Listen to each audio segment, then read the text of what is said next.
Hola, soy Michael Sham. He pasado la mayor parte de mi carrera en los Estados Unidos, la mayoría en la Universidad de St. Thomas, en Minneapolis, St. Paul. Más recientemente he trabajado en la Universidad de Viena, en Austria, eh, y ahora soy profesor de cultura y literatura latinoamericana y española en la NTNU, Norges Tekniske Vitenskapelige Universitet. Es como la MIT del norte, en Trondheim, Noruega. Uh, mis, uh, mis campos de investigación son, bueno, antes de Cervantista trabajé mucho en Cervantes, la novela picaresca, el desarrollo de la novela en los siglos XVI, XVII, y más recientemente he trabajado o estoy trabajando más esos días en, pues, el tango, las letras del tango, uh, y sus contextos literarios y culturales, y un proyecto sobre la casuística en los siglos XVI, XVII, con mi colega en Viena, Marlon Bidwell-Steiner, subvencionado por el FAF, das Wissenschaftsfonds. Hay que decir eso siempre cuando se hable del proyecto. Bien, eso es una pequeña presentación. Eh, Bien, gracias, Michael. En tu investigación, ¿dedicas una atención especial a los diálogos en las obras que analizas? Y en este caso, ¿por qué dedicas esta atención?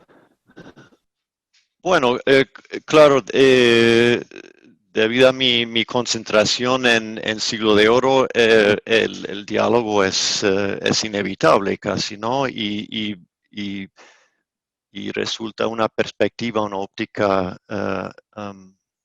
tremenda para investigar, para entender las obras y los avances en la época. Bueno, estudio diálogo eh, tanto como el diálogo propiamente dicho, sea diálogos entre múltiples personajes, um, también la estructura dialógica de una obra literaria, más en el sentido bakhtiniano, de diálogo de géneros, estructura dialógica con la estructura narrativa, las distintas voces narrativas. Um, y también creo muy interesante en la época es la idea del diálogo solitario también. Así que me ha sido muy fructífero considerar diálogo y dialogismo, especialmente en la temprana edad moderna. Aunque también en mi trabajo en siglo XX también ha sido muy útil. ¿Podrías citar algún ejemplo en el corpus que estudias en el que el funcionamiento de un diálogo es especialmente Pues interesante o original, o bien un autor que hace un uso peculiar de los diálogos?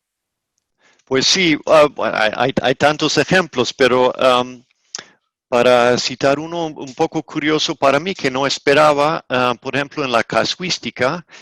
um, A ver, ¿podrías uh, explicar lo que es la casuística quizá en una palabra para los que no saben de qué se trata? la casuística es esa argumentación a través de casos, ¿no? Viene un poco del escolasticismo y tiene que ver con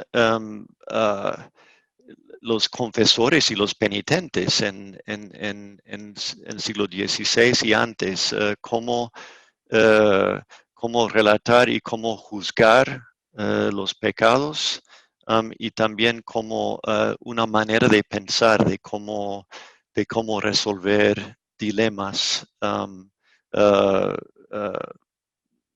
como ha estudiado mucho Hiller Callendorf en la comedia española, entra mucho en el pensamiento de los personajes cuando tienen un dilema que tienen que resolver.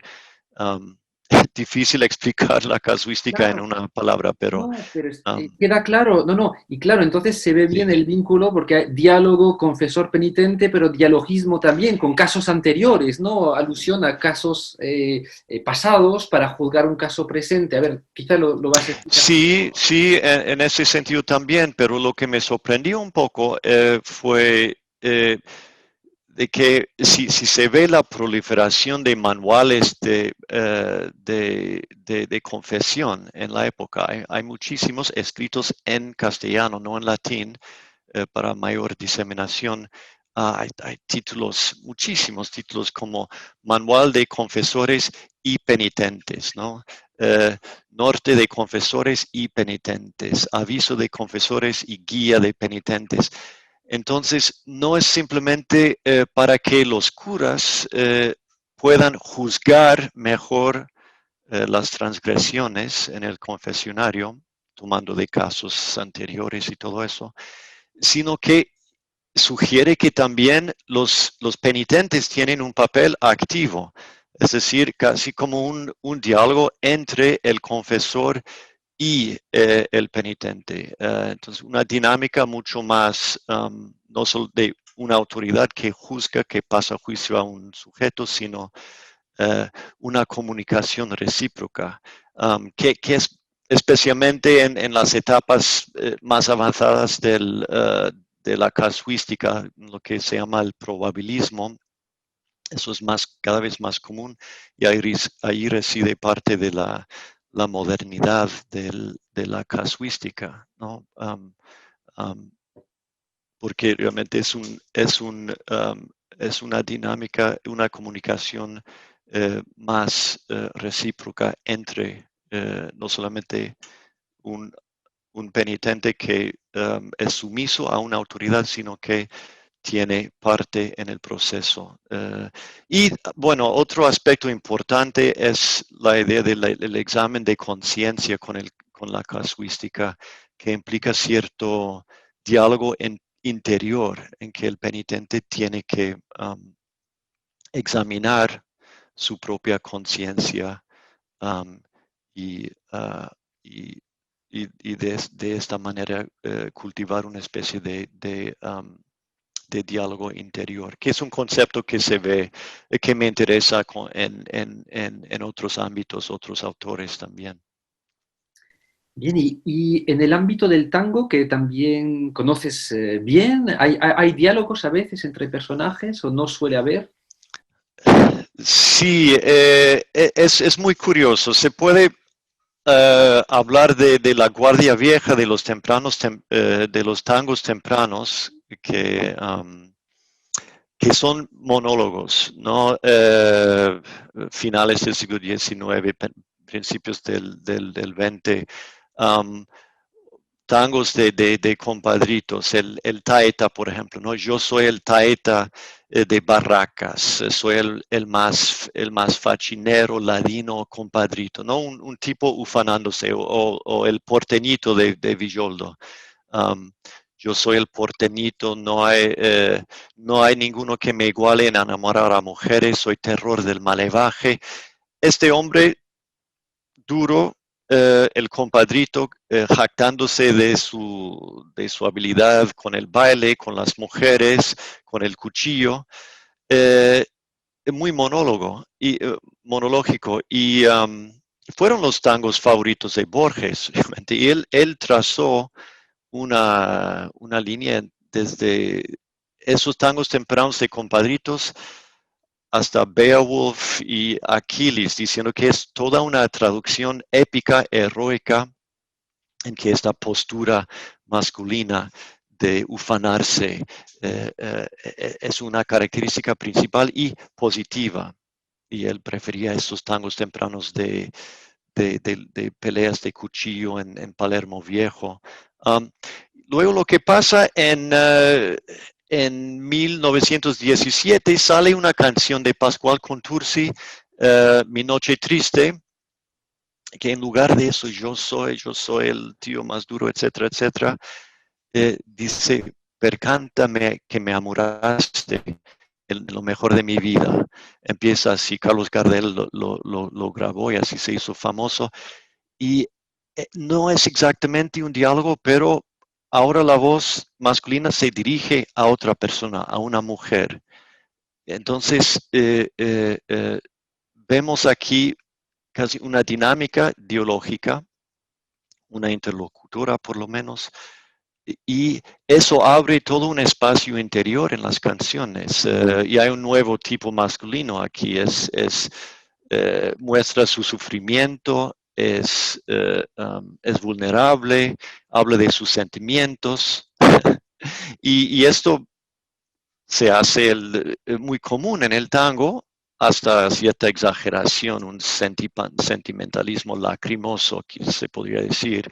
Borges odiaba ese tipo de tango al principio, pero luego incluso hay tangos en que la mujer contesta al hombre, o hay tangos en voz de mujer. Así que el concepto del diálogo es importante y fructífero ahí también, en la letra. Y, y, y es consecuente con cambios por ejemplo, en arquetipos masculinos, tipos de masculinidades, uh, y con respecto a distintas nociones de feminidad. Hay mucho ahí. Bien, y aparte de la letra, bueno, el tango con el baile, la idea de diálogo es sumamente importante. Un diálogo de cuerpos físicos, no necesariamente en el sentido sensual, sino para bailar. Es una comunicación muy sutil y necesaria para bailar bien. O sea, no es solamente una persona que marca y otro que siga. Es una comunicación sutil, difícil y muy bonito. Bueno, y la música misma, hay muchas canciones, hay una estructura, como se dice en inglés, call and response, en que una melodía, y luego una respuesta, ¿no? Divertido, pero también para los que bailan y escuchan, crea cierta expectativa. Escuchas una frase y luego esperas la respuesta, ¿no? Y así te pones más atenta a lo que está pasando. Así que en el tango también ha sido fructífero.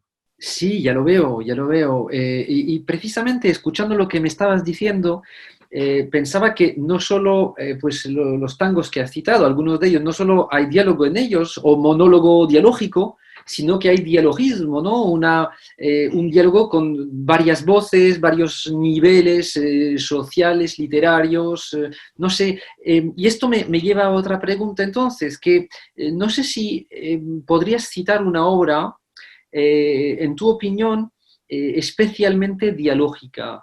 Una obra especialmente dialógica, claro. Claro. Uh-huh. Sí, sí, bueno, es que hay tantos volviendo a la época de Cervantes, pero algo que me interesa en particular con el diálogo es la idea de la lectura misma como diálogo. A eso me refería cuando dije el diálogo solitario. Y una obra alucinante en este respecto es el famoso soneto de Quevedo, ¿no? Como se llama, desde la torre, ¿no?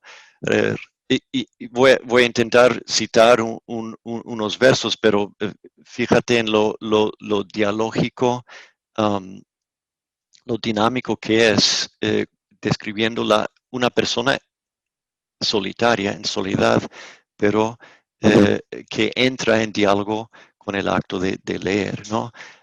Es el famoso, retirado en la paz de esos desiertos con pocos pero doctos libros juntos, vivo en conversación con los difuntos y escucho con mis ojos a los muertos, si no siempre entendidos, siempre abiertos, o enmiendan o fecundan mis asuntos, y con músicos callados contrapuntos al sueño de la vida hablan despiertos, ¿no? Para mí es una preciosa imagen de la lectura como diálogo. La persona está sola, pero está en diálogo con no solamente con libros, pero con otras personas ya muertas, pero están vivas mientras lee. Y para mí esto es fascinante y la pongo en constelación con un par de otras obras y autores. Un poco antes de Maquiavelo, en su carta es creo que 137, en que famosamente habla de un día en que ha estado en la taberna y vuelve a casa con ropa sucia y se acerca a su biblioteca y antes de entrar hay toda una ceremonia, cambia de ropa y entra en su biblioteca y ahí le esperan los viejos maestros, ¿no? Sus libros. Y le permiten sentarse en su mesa y compartir. Es como como invitarle a cenar, es una especie de comunión a través de la lectura. Y dice Machiavelli, y yo les pongo preguntas y ellos en su generosidad me contestan. Y mientras está ahí con los viejos maestros, ni se aburre, ni siente, ni tiene miedo a la muerte, ni a la pobreza, ¿no? Es un tiempo así suspendido, un poco sagrado, una especie de rito en que está en diálogo a través de la lectura, ¿no? En que estas otras personas están vivas y hay una interacción. Y obviamente, bueno, y Montaigne es otra figura clave aquí para mí. Obviamente hay tanto en él. En su ensayo es L'Art de Conférer, si no lo digo demasiado mal, hace un pequeño comentario de que sobre la lectura, de que él dice algo como yo leo no para que me enseñe, ¿no? El autor, sino para conocerle mejor, ¿no? Y para mí eso también es genial, ¿no? Porque es diálogo, llegar a conocer a otra persona, tener contacto con esta mente. Y obviamente eso me lleva a Cervantes, que he pensado mucho con respecto a ese tema. Y Borges dijo algo muy similar a Montaigne, hablando de Cervantes. En un artículo, la conducta novelística de Cervantes, dice sobre el Quijote que Cervantes presenta una gran persona, el Don Quijote presenta una gran persona pormenorizada a través de 200 trances para que le conozcamos mejor. Él dice que eso es lo que ha hecho Cervantes. Y Borges dice eso mientras en el mismo artículo está rechazando la idea de leer el Quijote eh, como sátira o como o como una alegoría de algo, ¿no? Dice que no es eso, es para conocer mejor, para conocerle mejor a esa persona. Entonces, bueno, esos son algunos ejemplos, como unos buenos ejemplos de esa idea de la lectura misma como especie de diálogo, aunque físicamente la persona está sola. Bien, cuando se habla de dialogismo, también se suele hablar en algunas ocasiones y mezclar a veces con el otro concepto lindante, que es el de polifonía. ¿Se te ocurre alguna obra que sería especialmente polifónica para diferenciarlo del dialogismo? ¿Se te ocurre alguna?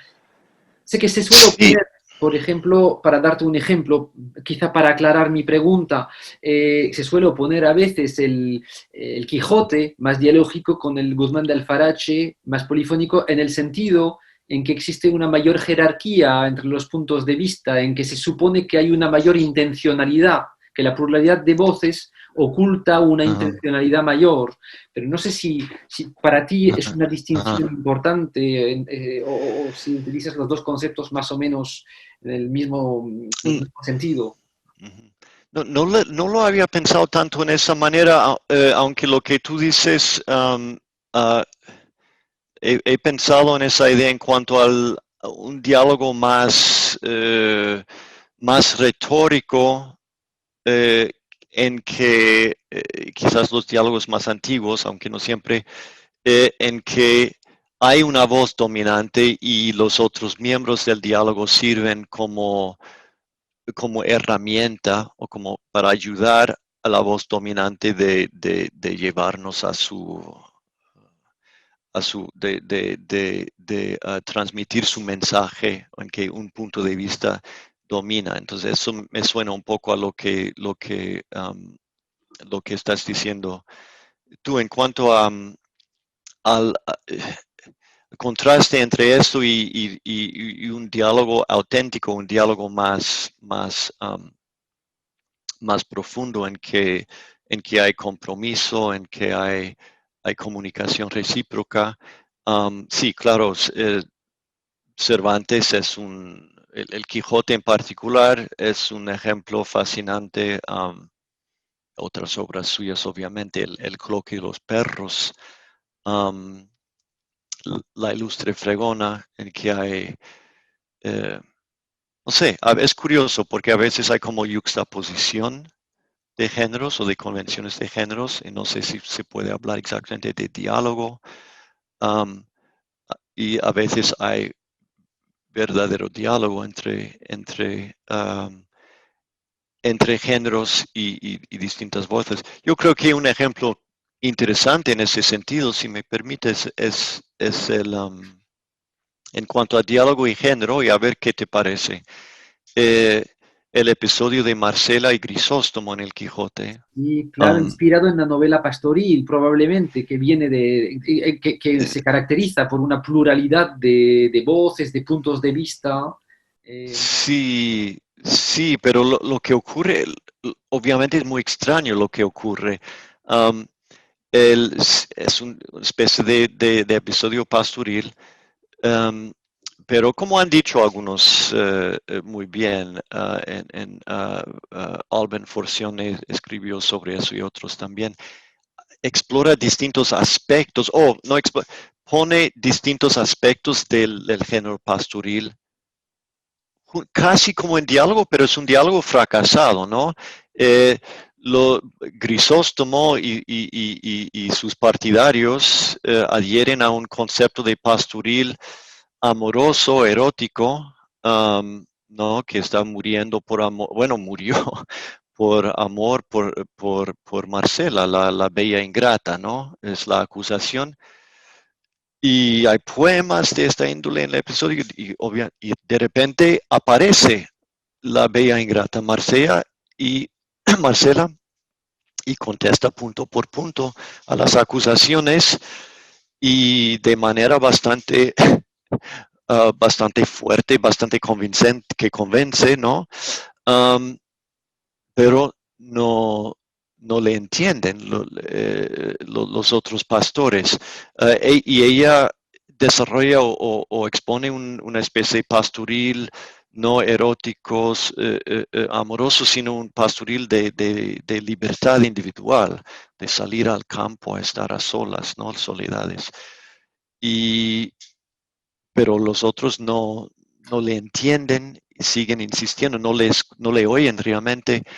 Entonces es una especie de yuxtaposición de dos voces o dos tendencias dentro de un mismo género, que es muy interesante.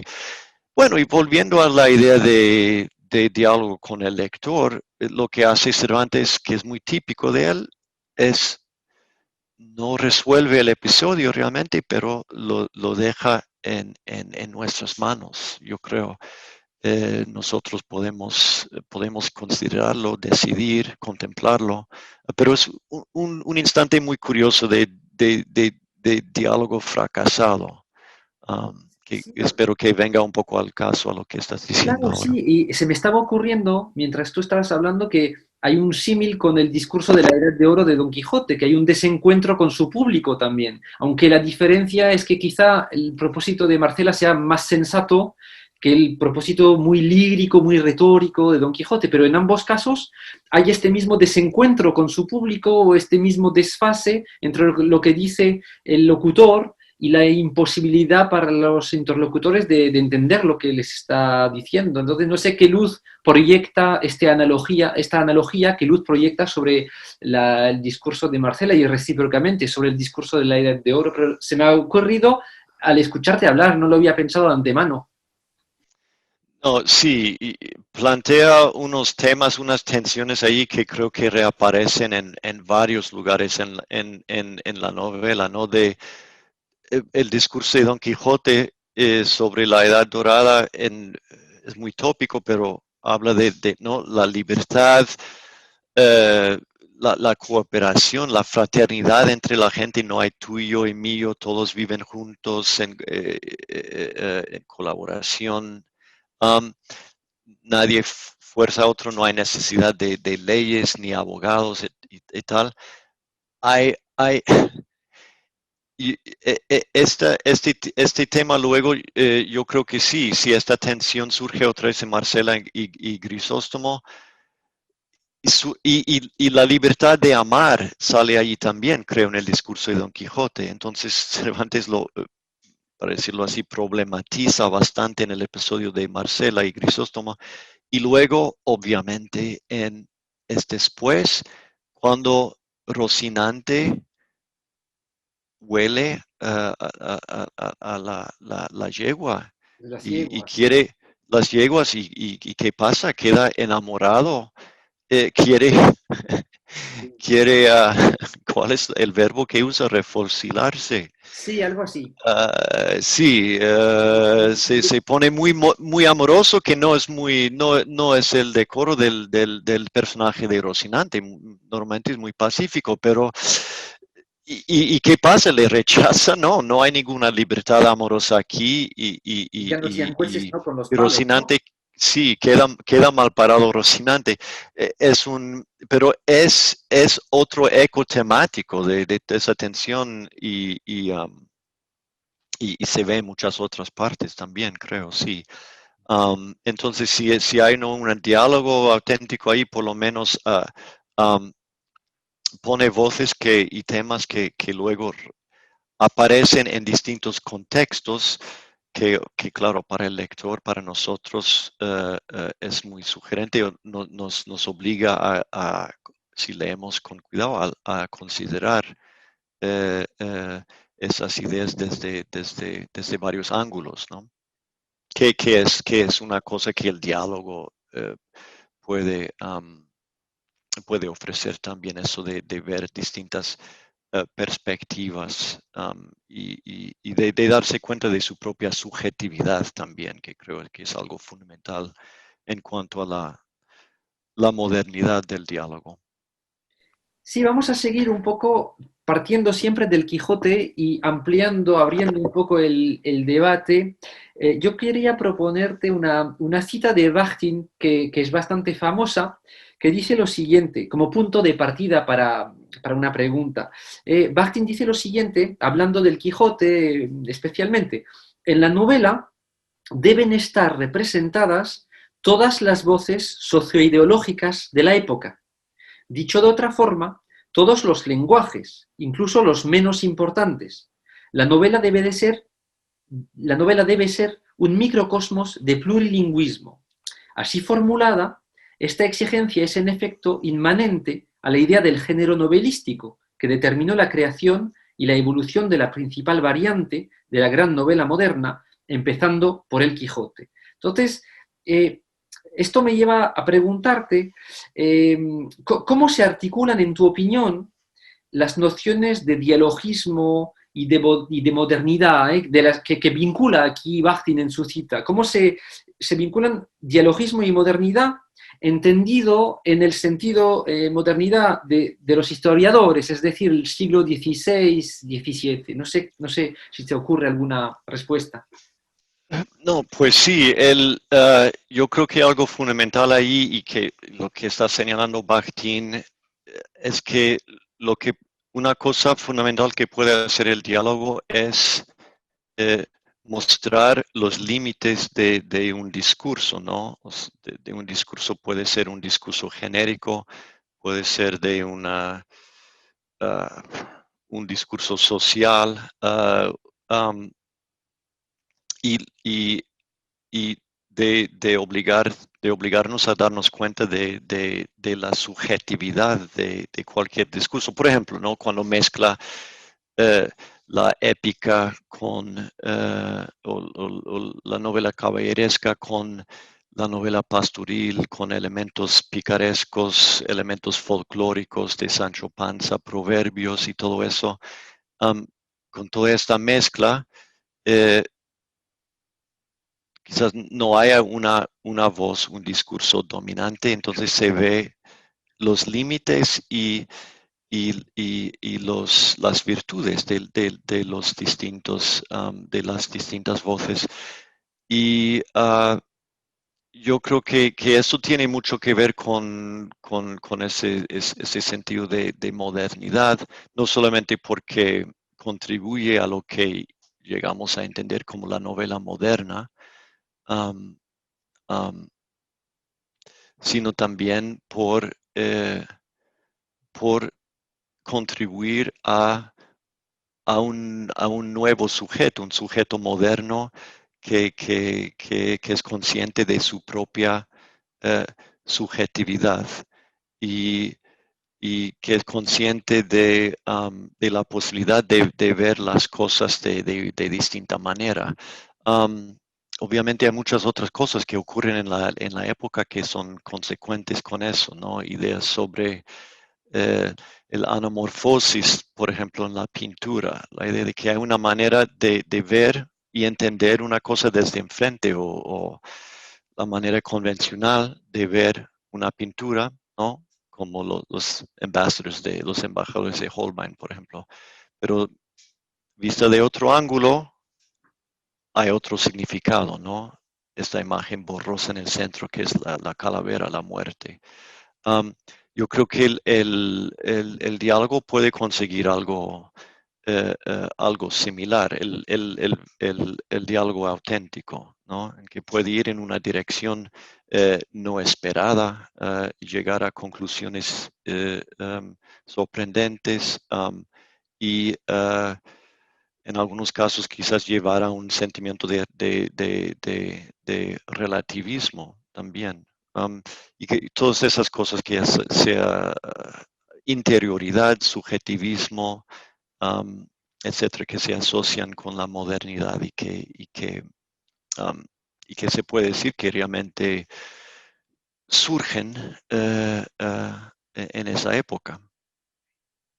Bien, termino con una última pregunta. Eh, Michael, a tu parecer, ¿cómo entra en diálogo la actividad crítica con sus objetos de estudio? Um, Bueno, puede ser en tu caso, cómo lo ves tú? Si te suena algo esto. sí, no, lo pienso mucho. Eh, puedo pensarlo de una manera negativa. Lo que no se debe hacer para como crítico, como estudioso, es simplemente usar la obra literaria como materia prima para eh, para apoyar una tesis, para apoyar una teoría, una ideología, ¿no? Um, Eso es lo que hacemos mucho de nosotros. Es difícil evitarlo realmente siendo académico, ¿no? Porque quieres montar un argumento, tener una tesis. Entonces es muy fácil que realmente no entres en diálogo con la obra. Simplemente estás buscando materia, buscando cosas para usar, para apoyar tu tesis.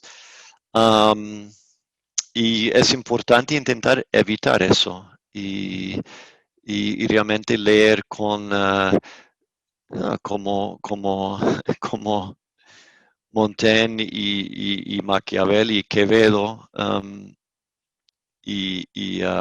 con cariño, con afecto, poner preguntas y quizás reconocer que no siempre se entiende, si no siempre entendidos, siempre abiertos, o que no significa lo que pensabas que significaba, entonces modificar tu propia tesis o tu propia idea, o quizás dejar esa obra al lado al escribir tu artículo. Um, Esas son algunas reflexiones sobre el cómo entrar y no entrar en diálogo con la obra literaria. Uh, Muchas gracias, Michael. bueno, gracias a ti, David.